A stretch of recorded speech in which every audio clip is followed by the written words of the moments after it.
Hey guys, MCU Collector here with another video.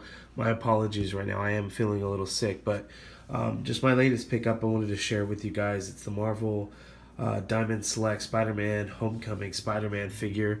I'm on a quest to get all of the Spider-Man Homecoming movie figures that I can find. So I've gotten the Marvel Legends, I now have the SH Figuarts. I'm adding the Diamond Select now. So now it's just basically the MAFEX that I'm looking to get. Hot Toys I should be getting whenever that figure releases. The homemade suit first, of course. But I'll be happy to add that, and I'll most likely do a video for when I get that, whenever that may be. I may not even be getting it right away, but should be getting it. But here we have the Diamond Select, Marvel Select, Spider-Man Homecoming figure. Really nice packaging. You can see here we have the Spider-Man logo, Spider-Man at the top. 15th anniversary for the Select figures. You can see the accessories that it comes with. For a total of 4 pairs of hands. Then you have a little rooftop base, which is really cool. We're looking at the side of the package. You just kind of have that standard artwork there. Promo shot in the back. You can see you have the promo shot of the figure. You also see that the Star-Lord, Guardians of the Galaxy Volume 2, and then the Doctor Strange figures are out as well. There's a brief bio here. I'm not going to read it. It's pretty long. If you guys want to take a look, you can kind of zoom in there, but a lot in the packaging. But really nice looking packaging. So let's take it open, check out the figure and see kind of what it's like. Right now, and I can already see there's some things that I'm not a fan of as far as articulation. When you have those hip joints, similar to like the DC Multiverse figures from Mattel. I'm not a real big fan of that design, but again, because I don't pose my figures around, it's not so much of an issue for me. It's just aesthetically, I don't really care for the way it looks. But let's take it open. We'll look at the base, we'll look at the figure itself, and kind of go from there and see how it is. Here is the figure out of the package. You can see with Diamond Select, Marvel Select, they are a 7-inch scale. So definitely size difference compared to like Marvel Legends. You can see him next to the Marvel Legends Vulture Build-A-Figure. You can see that the Select version is just towering over the Legends, the web wing suit, and we also have the homemade suit as well.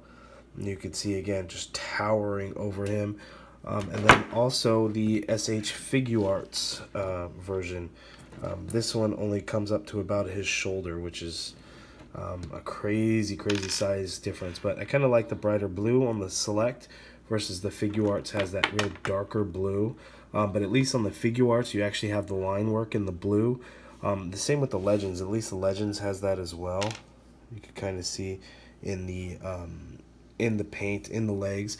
Select really didn't do that, which is a little disappointing. You can see up close, you don't even have it.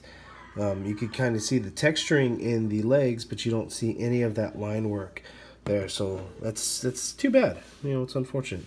But the figure comes with additional hands. You have wall crawling hands here. So nice paint detail on there, and I like that you can see the texturing in the sculpt of them as well. An additional fisted hand and thwipping hand. You can actually see the web shooter there on the hand in the palm, which is pretty cool. And we also have a pair of open hands, which it looks like I lost the other one, but we have a pair of open hands, so if you can actually have like some kind of web accessory or something in there, you can actually put this one on there. And then you can kind of pose him around, either holding a web or something if you have something on your own. He doesn't come with any kind of web accessory, but if you already have one from a different figure, maybe the Figuarts figure, you can use the webbing on there. When we take a look at the base, it's a really nice rooftop base. It kind of gives it that New York building feel. You can see the brick painted very nice in the design. Looks very good. You kind of have that piping up there. So really nice looking. You can see on the base it's made with a nice hard plastic, but it really helps give it a nice design look to it. Now there's no kind of peg holes or anything on there to get the figure to stand, even though the figure does have peg holes at the bottom. You're just going to kind of use it and then put your figure into some kind of dynamic pose or something there. But really nice looking. I like it. it's a nice additional accessory. And I believe with most Marvel Selects, you actually do get a base of some sort. Because this is my first Marvel Select figure, I'm not real familiar, but it is pretty nice looking. But overall, I do like the way the figure looks. It is a good size, even though it is the 7-inch scale. I do like the size. Obviously, it just does not fit in well with any of the Marvel Legends figures, but it does have an overall good look to it. It's too bad it doesn't have that line work in the suit, so it's too bad. But looking at it close up, you can see the texturing in the sculpt, which is very nice and accurate. You see that you get the double line work, so that's way more prominent on the Select figure than the Legends figure. You really don't even get that double line work at all. It's just kind of filled in. Even on the Figuarts, you don't really get that double line work, but on the Select you do. So at least you have that accurate detailing in there. Head sculpt I think looks great. You could see even the sculpted telescopic lenses on there. So really good. He has a very thick neck, which I think is weird, but the only thing lacking on this figure is going to be the articulation. I think it looks great, and then the detail there, but we're looking at the articulation. Head moves all around.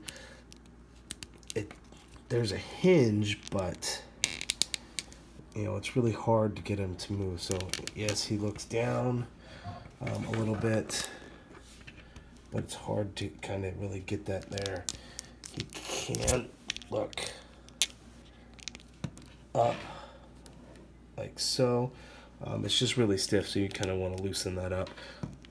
Shoulder joint can move all the way up. You just need to be careful right in here because you can kind of eat at the plastic, so you do want to make sure, be careful there, but it does really kind of go in there, which is really nice. So it goes kind of way out. So, and then be careful bringing it back down. It is very stiff. I'm going to be careful. You do get a full rotation.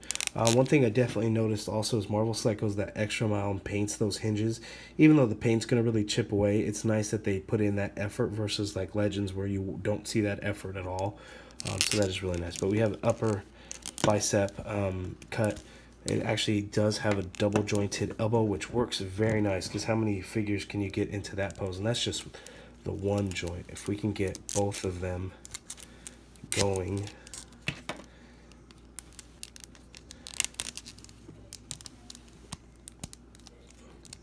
you can get that arm all the way up like that. So that is a great double jointed elbow.